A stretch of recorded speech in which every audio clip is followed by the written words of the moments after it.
This is my third and final video of Standard 9 Literature, Heart of the Tree. I am going to take the first stanza and the 2 lines of the first stanza. What does he plant who plants a tree?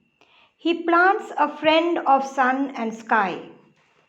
The poem opens with a refrain which asks, what does he plant who plants a tree? And that sets the tone of the entire poem. We instantly realize that the poet is going to explain the usefulness of planting a tree. However, the poet himself answers by stating that he plants a friend of the sun and sky by planting a tree. A plant grows upwards and aims to reach the sun and the sky. So it is as if the sun and the sky get a new friend in a tree. Secondly, the tree needs sunlight and air to survive.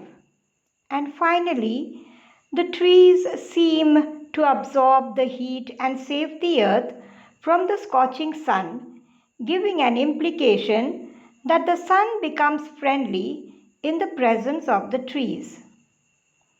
He plants the flag of breezes free, the shaft of beauty towering high.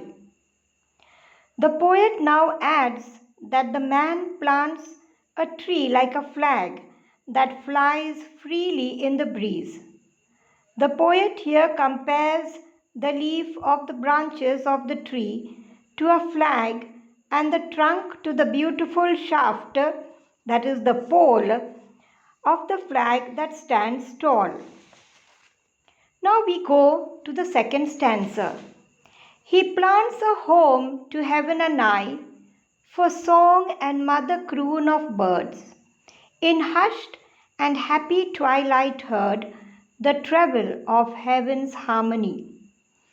As trees provide nesting space for birds, so by planting trees we provide them home and in return hear their beautiful songs of praise for nature and the environment. We are captivated by the melodies, the serenading birds at twilight. The entire stanza emphasizes the benefits of the trees in providing overall harmony to nature, which he compares to heavenly peace. Burner ascribes the goodness to the act of planting trees. Stanza 2. What does he plant who plants a tree? He plants cool shade and tender rain, and seed and bud of days to be, and years that fade and flush again. The second stanza also starts with the same question, and similarly it follows by the poet's answer.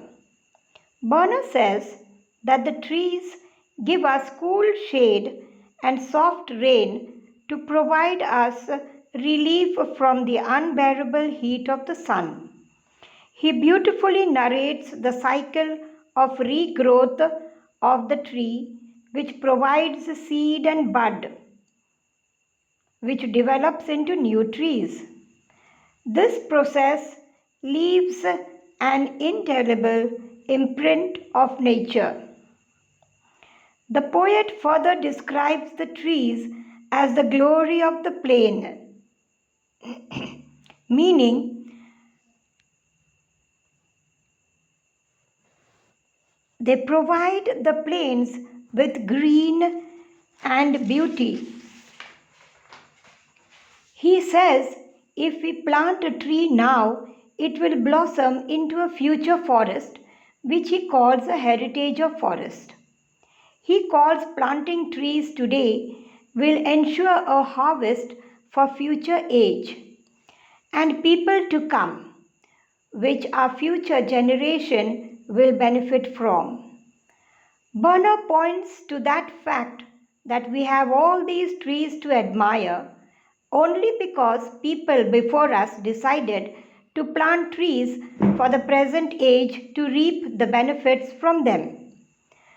The poet implicitly makes an appeal to plant trees in order to make the world a better place for future generations to come. Let me take stanza 3, where he ends the poem by a heartful prayer to the Almighty God who holds the whole world in his hands. Bonner equates planting trees to displaying your love and respect for your society and humanity. It serves a human being's civic responsibilities and duties towards the environment. By sap and leaf and wood, the poet illustrates that all these blessings are present in every part of the tree. He capitalized his, that is God's, highlights that planting of a tree shows a level of sensitivity and benevolence. It brings a level of importance to the trees and their role in creating a prosperous future for mankind. At the end, I'm giving you the examples of the literary devices used here. They have a metaphor. The example is the heart of the tree and the unborn eyes. Personification is who in the hollow of his hand. Now God holds all of us in the hollow of his hand. Then we have alliteration, that is fed, fade and flush. He plants a home to heaven and I, and sun and sky. The type of the poem here is called hypophora or anaphora. That is, the repetition of a question. It is a kind of poetic technique used by the poet to emphasize the theme of the poem to his readers. This is a figure of speech also used by the poet. Whereas a rhetorical question may or may not be answered by the poet or implied. Now for your homework, I would like all of you to watch all the 3 videos and take down the notes which is not there in your workbook. Plus, take your pencils and complete the workbook of the answers already given in your book. If there are any philosophical questions where the answers cannot be found, then you have my phone number. Please ring up and I shall discuss. Thank you.